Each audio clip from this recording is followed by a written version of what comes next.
Welcome to our Science of Addiction series for the layperson.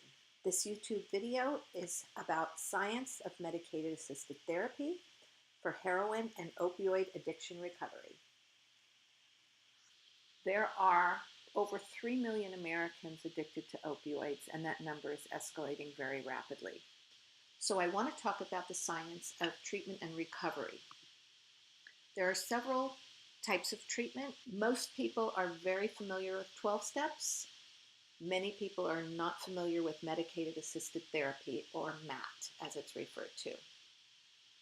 I want to briefly touch on the 12 steps. 12 steps requires complete abstinence from all drugs.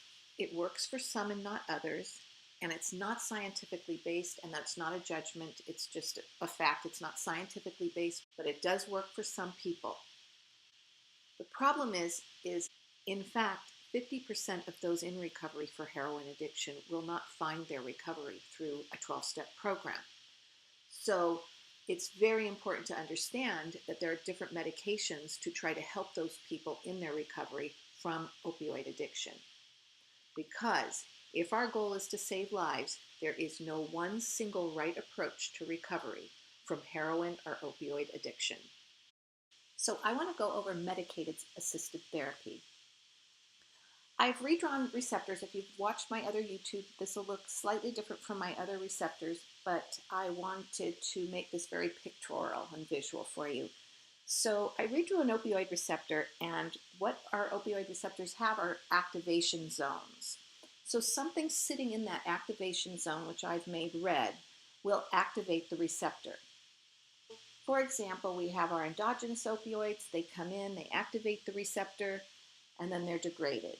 We have our exogenous opioids. They come in, they activate the receptor, and they're not very quickly degraded. They're not degraded at all. In fact, they're metabolized. So how do medications work to help with opioid addiction recovery?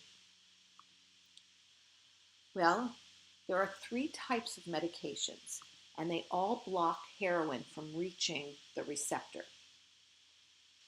We have those that activate, we have partial activators, and we have those that do not activate.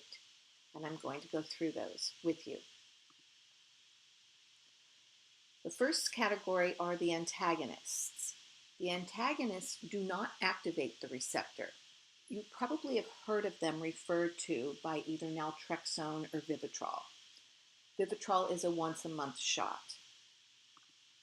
So what happens is we have these opioid receptors. The Vivitrol or naltrexone will come in and it will bind to the receptor, but notice it is not sitting in the activation zone. So it's not going to activate the receptor. But if heroin were introduced into the system, heroin cannot reach the activation zone of that receptor. So it effectively blocks heroin from reaching the receptor. Those are your antagonists. We then have partial agonists, and our partial agonists use buprenorphine, and you may recognize the name Suboxone or Subutex.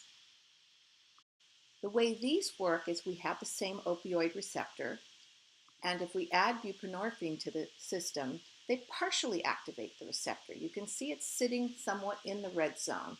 It gives partial activation to this receptor, and it effectively blocks heroin. If you add heroin to the system or an outside opioid, it will not reach the receptor.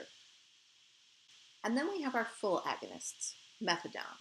So if we take our same opioid receptor and we add methadone to the system, it occupies and fully activates the receptor. If heroin were introduced into the system, it could not reach the receptor and could not activate the receptor. So I want to recap the recovery options for opioid and heroin use. We have 12 steps. There's no occupation or activation of the receptor. There are antagonists like Vivitrol and naltrexone. They do not activate the receptor, but they bind to it and block heroin and other opioids from reaching the receptor. Then we have partial agonists, Suboxone. There are buprenorphines, and they partially activate the receptor. And then there are our full agonists, like methadone. They fully activate the receptor.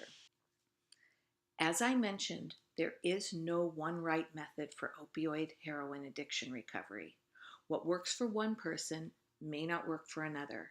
Someone parched with thirst will take a glass of milk, but they'll still crave the water. Truth Farm and Hannah Dakota fully support all paths of recovery from opioid heroin addiction. This was brought to you by Truth Farm and the Hannah Dakota Fund. You can visit us at www.truthfarmwest.org.